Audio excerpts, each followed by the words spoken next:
A story that I often recite to clients to help them relate to these otherwise academic topics. Um, One fine afternoon, I decided to offer to drive an executive to lunch.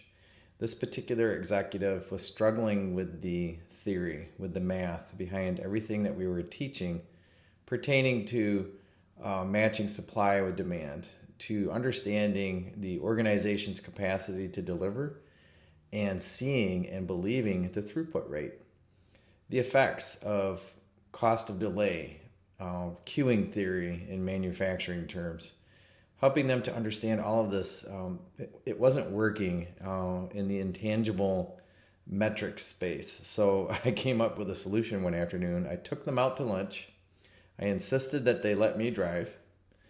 I chose the busiest time and the busiest stretch of highway, and proceeded to prove the point through the traffic, with each lane representing a strategic theme, and the cars representing the initiatives and the projects that support and realize that strategic theme.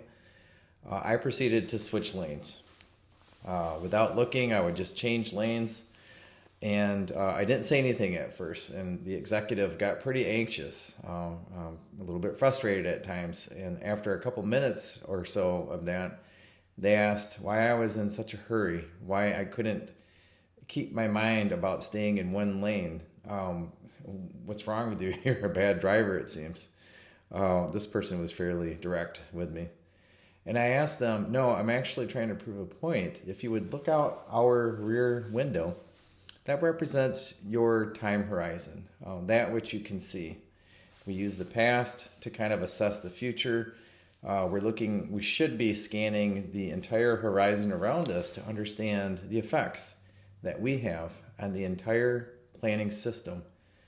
And so I started to reinforce my point that every time you change lanes, that's synonymous with shelving initiatives that were midstream before they had a chance to truly realize their value, to prove their value to you and to your direct reports within your organization who are trying to monitor for the benefits, whether it was a viability benefit or some sort of UX, CX type of experience that you're trying to enable. You're not giving these things a chance to get over the finish line as quickly as possible with all your lane changing, or what I would like to call more directly, your impatience. Because you have never seen the throughput rate of your organization, and this is a common problem with scaling lean and agile practices, as we start to show you for the very first time ways of seeing your capacity and your throughput rate, or lack thereof, it's almost too hard to believe. It's almost like we took the blinders off while you were driving down the highway and you're scared. You can't believe what you're witnessing. You wonder how you've made it and remained alive this long without that dashboard, without that clear view through your rear window and your front window. So the point was made.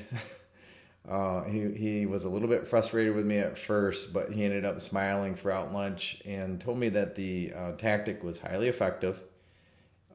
That led to other deeper conversations around the math and the theory of queuing theory and the cost of capacity. And I share that story with you just as an upfront admission of some of my tactics in terms of being able to get executives and executive teams to understand the impact that they have both during a transformation and long-term over their attempts to deliver initiatives. I hope you enjoyed it.